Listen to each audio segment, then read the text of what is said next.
এই বিশাল জনসমর্থনে একটা দলকে বাইরে রেখে গণতন্ত্র কায়েম করা যাবে না। যদি তারা এভাবে ভাবে তাহলে তো আওয়ামী লীগের প্রত্যাবর্তনটা অবধারিত। যারা জয় বাংলা স্লোগান দিচ্ছেন তাদেরকে ধরে নিয়ে যাওয়া হচ্ছে, আওয়ামী লীগের পতাকা উত্তোলন করা যাচ্ছে না কোথাও, এই যখন অবস্থা, তখন তার মধ্যেও আওয়ামী লীগের যে এই কর্মকাণ্ড, বিভিন্ন রকম ঝটিকা মিছিল, এগুলিকে সরকার আসলে কীভাবে হ্যান্ডেল করবে? জুন মাসের 23 তারিখে আওয়ামী লীগের প্রতিষ্ঠা বার্ষিকী ছিল, সেখানেও আমরা দেখেছি সরকার সেটাকে নিয়ে নানা রকম প্রস্তুতিমূলক ব্যবস্থা নিয়েছে, যা নাকি সরকারের দুর্বলতাকেই সারা দুনিয়ার কাছে প্রকাশ করে দিয়েছে। অনেকেই বলছিলেন যে আওয়ামী লীগ কীভাবে রাজনীতিতে আবার ফিরে আসবে, আওয়ামী লীগ কি আবার ফিরে আসতে পারবে? যদি আওয়ামী লীগ ফিরে আসে তাহলে সেটা কি তাদের যে বর্তমান নেতৃত্ব শেখ হাসিনার যে নেতৃত্ব তাকে নিয়েই ফিরে আসবে? এর মধ্যে আবার শেখ হাসিনার একটা ঘোষণাও ছিল, তো উনি জানিয়েছেন যে উনি এই বছরের মধ্যে দেশে ফিরছেন। সেটাও কিন্তু আমাদের দেশে রাজনীতির ক্ষেত্রে এক ধরনের নতুন অস্থিরতার জন্ম দিতে পারে বলে কেউ কেউ বলেছেন। তো এর মধ্যে জুলাই এসে গেল। জুলাই আন্দোলনের সময় যারা জড়িত ছিলেন এর সঙ্গে এবং যারা নিজেদেরকে সেই জুলাই আন্দোলনের সিপাহসালার বা সোল এজেন্ট হিসেবে দাবি করছেন, তাদেরও নানা রকম তৎপরতা আমরা দেখতে পেলাম। তারা সারা দেশে পদযাত্রা করবে, কোথাও কোথাও করতে যে নানা ধরনের অপ্রীতিকর ঘটনাও কিন্তু হচ্ছে। এর মধ্যে যে কথাটা আমার কাছে আজকের এই আলোচনার জন্য আমি মানে এই বিষয়টা আলোচনা করছি, যে বিষয়টা নিয়ে সেই বিষয়টা কথাটা উল্লেখ করতে হয়, সেটা হলো যে আজকে প্রধানমন্ত্রীর যিনি উপদেষ্টা আছেন ডক্টর জাহেদ-উর-রহমান, তিনি একটা কথা বলেছেন, খুব গুরুত্বপূর্ণ কথা কিন্তু। সেটা হলো তিনি বলেছেন যে আওয়ামী লীগের নেতা কর্মীদের উদ্দেশ্যে বলেছেন যে তারা যে বিভিন্ন রকম মিছিল করছে, এ প্রসঙ্গে উনি বলেছেন যে তারা যেন রাষ্ট্রের আইন মেনে চলেন। এই কথাটা কিন্তু আমিও বহুবার বলেছি, যে আইনের মাধ্যমে আওয়ামী লীগের রাজনৈতিক কর্মকাণ্ডকে স্থগিত করা হয়েছে, সেই আইনটাকে আমি ব্যক্তিগতভাবে এবং আমার ধারণা আরও অনেকেই একটা কালো আইন বলবেন। তারপরে উনি আরও কিছু কথা বলেছেন যেগুলো নাকি আওয়ামী লীগের নেতাকর্মীর জন্য খুবই গুরুত্বপূর্ণ বলে আমি মনে করি। তিনি কি বলেছেন আমি আপনাদেরকে হুবহু পড়ে শোনাচ্ছি। তিনি বলেছেন, এখন পর্যন্ত তাদের কর্মকাণ্ড নিষিদ্ধ আছে, তারা একটু অপেক্ষা করুন। কথাটা খেয়াল করেন যে এখন পর্যন্ত তাদের কর্মকাণ্ড নিষিদ্ধ আছে, তো তারা একটু অপেক্ষা করুন। মানে অপেক্ষা করার পর কি আর নিষিদ্ধ থাকবে না? বিষয়টা কিন্তু আপনি একভাবে ভাবেন, শোনার চেষ্টা করেন যে এখন পর্যন্ত নিষিদ্ধ আছে, এখন পর্যন্ত, তো আরেকটু অপেক্ষা করতে হবে, তারপরে নিষিদ্ধ নাও থাকতে পারে। হ্যাঁ, কিভাবে না থাকতে পারে সেটা উনি জানিয়েছেন। উনি জানিয়েছেন যে আন্তর্জাতিক অপরাধ ট্রাইব্যুনালে আওয়ামী লীগেরকে নিষিদ্ধ করা হবে কি হবে না, মানে আওয়ামী লীগের ব্যাপারে যে মামলাটা হয়েছে সেই মামলার বিষয়ে তদন্ত চলছে এবং সেই তদন্তের পর বিচার হবে। বিচারে যদি দেখা যায় যে আওয়ামী লীগ নিষিদ্ধ করা দরকার তাহলে নিষিদ্ধ হবে এবং এই হওয়া না হওয়াটা পুরোপুরি আদালতের এখতিয়ার। আদালত সব পক্ষকে শুনে সিদ্ধান্ত নেবে। এখন এটা খুব ভালো কথা, কিন্তু এখন আমার কথাটা হলো এক জায়গায়, সেটা হলো আদালত যে সব পক্ষের কথা শুনে সিদ্ধান্ত নেবে, তাহলে আওয়ামী লীগের পক্ষে কথা বলবে কে? এটা কিন্তু একটা আমি মনে করি খুবই গুরুত্বপূর্ণ প্রশ্ন, যে আওয়ামী লীগের পক্ষে আন্তর্জাতিক অপরাধ ট্রাইব্যুনালে যে শুনানিটা হবে, যে যুক্তিতর্ক হবে, যে দুই পক্ষের যে কথাবার্তা হবে, সেখানে আওয়ামী লীগের পক্ষে কথা বলবে কে?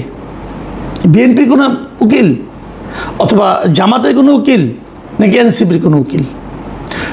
তিন দলেরই সমর্থক উকিল আছেন। এখন তারাই কি আওয়ামী লীগের পক্ষে কথা বলবেন, নাকি আওয়ামী লীগের পক্ষের কোনো, আওয়ামী লীগের মতবল মানে আওয়ামী লীগকে সমর্থন করেন, এক ধরনের নৈতিকভাবে আওয়ামী লীগের রাজনীতির সঙ্গে একসময় জড়িত ছিলেন, এমন কোনো উকিল অংশ নেবেন? যদি তেমন উকিল আওয়ামী লীগের পক্ষে যুক্তিতর্ক উপস্থাপন করেন ট্রাইব্যুনালে, তো সেই উকিলের মানে সেই আইনজীবীর নিরাপত্তা কে নিশ্চিত করবে? সামাজিকভাবে তাকে যে মবের শিকার হতে হবে না সেটা কে নিশ্চিত করবে? কারণ মব তো চলছে। কোথাও একজন ছাত্রলীগের লোককে কিন্তু আপনি পিটিয়ে ধরে নিয়ে যে থানায় নিয়ে যান, থানা তাকে ধরে নিচ্ছে, বলছে সে নিষিদ্ধ ঘোষিত ছাত্রলীগের সাবেক সভাপতি বলে দিল। কিন্তু এটা তো আপনি আইন অনুযায়ী পারেন না। সে যদি ছাত্রলীগের স্লোগান না দেয়, যতক্ষণ পর্যন্ত সে ছাত্রলীগের স্লোগান না দেবে, যতক্ষণ পর্যন্ত সে ছাত্রলীগ অথবা আওয়ামী লীগের রাজনীতিটা না করবে প্রকাশ্যে, ততক্ষণ পর্যন্ত তো তাকে আপনি আটকাতে পারেন না। কিন্তু আটকানো কি হচ্ছে না? আপনারা প্রায়ই দেখবেন, যে কোনো নিউজে দেখবেন, প্রায়ই দেখবেন এই কথা বলা হয় যে অমুককে গ্রেপ্তার করা হয়েছে এবং সে আওয়ামী লীগের একজন সাবেক সভাপতি, তার এটি অপরাধ, আর কোনো অপরাধ লাগবে না। তো এই যে ঘটনাগুলো, এই ঘটনাগুলো যদি ওখানে ঘটে, তাহলে আওয়ামী লীগকে নিষেধাজ্ঞা থেকে মুক্ত করতে, আওয়ামী লীগের রাজনীতিটাকে অবাধ করতে যে আইনজীবী আওয়ামী লীগের পক্ষে যুক্তিতর্ক উপস্থাপন করবে, তাকে সামাজিক নিরাপত্তাটা কে দিবে? তাকে মবের হাত থেকে কে বাঁচাবে? রাষ্ট্রকে সে গ্যারান্টি দেবে? দিয়েছে এ পর্যন্ত?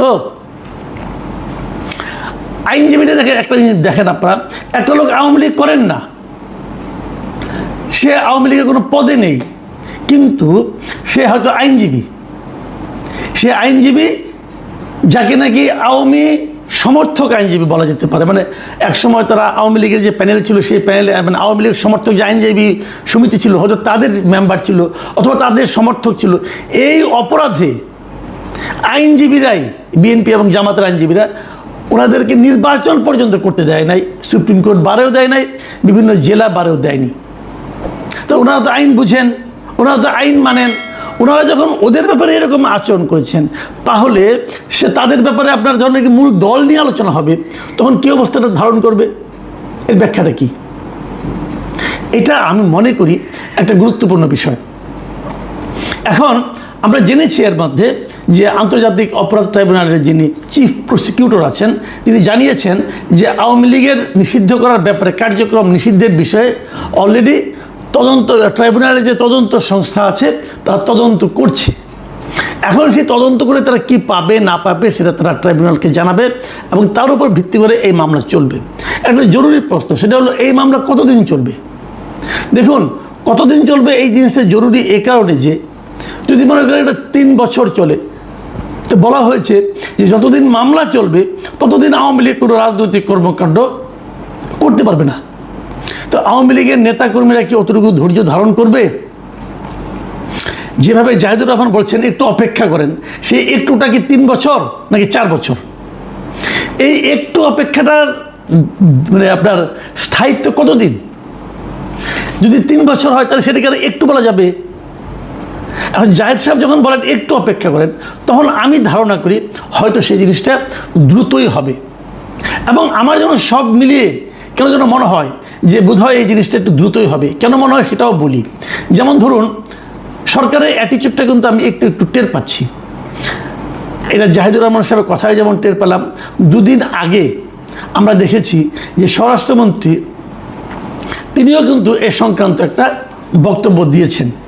যেমন উনি কয়েকদিন জুলাই জাতীয় সম্মেলন যেটা হয়েছিল কয়েকদিন আগে চিনমৈত্রী সম্মেলন কেন্দ্রে, সেখানে উনি বলেছিলেন যে রাজনৈতিক দল হিসেবে আওয়ামী লীগের বিচার দাবি করেছি আমরা, অন্যরাও দাবি করেছেন, তদন্ত হচ্ছে, ইনশাল্লাহ খুব শিগগির রাজনৈতিক দল হিসেবে তাদেরকে বিচারের কাঠগড়ায় নিয়ে যাওয়া হবে। খুব ইতিবাচক দিক। কিন্তু বিচার মানেই কিন্তু ফাঁসি না, বিচার মানে অনেক সময় বিচারের মাধ্যমে অনেক সময় বেকসুর খালাসও পেয়ে যায়। আমি ব্যক্তিগতভাবে যদি আমি যদি বলি আমার কথাটা, আমি কিন্তু আওয়ামী লীগের রাজনীতি নিষিদ্ধের পক্ষে না। আমি আসলে কোনো রাজনৈতিক দলকে নিষিদ্ধের পক্ষে না, তাহলে আমার পার্সোনাল অপিনিয়ন। আমি কেবল একটা কথা বলি, অনেকেই বলেন, নানা ধরনের উদাহরণ দিয়ে বলেন যে দল একবার বিতাড়িত হয়, যে দল একবার জনগণ যে দলকে প্রত্যাখ্যান করে, সেই দলের ফিরে আসার ঘটনা সাধারণত নাই। কিন্তু এটাও কিন্তু সত্য, যখন কোনো ক্ষমতাচ্যুত দল আবার ফিরে আসে, সেটা যতটা না নিজের শক্তিতে আসে, তার চেয়ে বেশি আসে যে পরবর্তী সময় যে সরকার ক্ষমতায় থাকে তাদের দুর্বলতার কারণে। আজকে আওয়ামী লীগ নিয়ে এত আলোচনা হতোই না। আজকে আওয়ামী লীগ বিভিন্ন পর্যায়ে মিছিল করার সুযোগ সাহসী পেত না যদি অন্তর্বর্তীকালীন সরকার, মানে ডক্টর ইউনূসের সরকার যদি দেশটাকে ভালোভাবে চালাতে পারত। তারা তা পারেনি এবং তারা এতটাই খারাপ চালিয়েছে, তারা এতটাই দুর্নীতিপরায়ণ ছিল যে ওনাদের আমলেই লোকে আওয়ামী লীগ সম্পর্কে বলেছে যে আগেই ভালো ছিল। এটা আমি নিজে শুনেছি, বলেছে, আপনারাও শুনেছেন। আওয়ামী লীগ ফিরে আসার ব্যাপারটা অনেক দাবিটা অনেক জোরালো হয়ে যাবে। আমি জানি না সরকার কিভাবে হ্যান্ডেল করবে। এই বিশাল জনসমর্থনে একটা দলকে বাইরে রেখে গণতন্ত্র কায়েম করা যাবে না। যদি তারা এভাবে ভাবে, তাহলে তো আওয়ামী লীগের প্রত্যাবর্তনটা অবধারিত।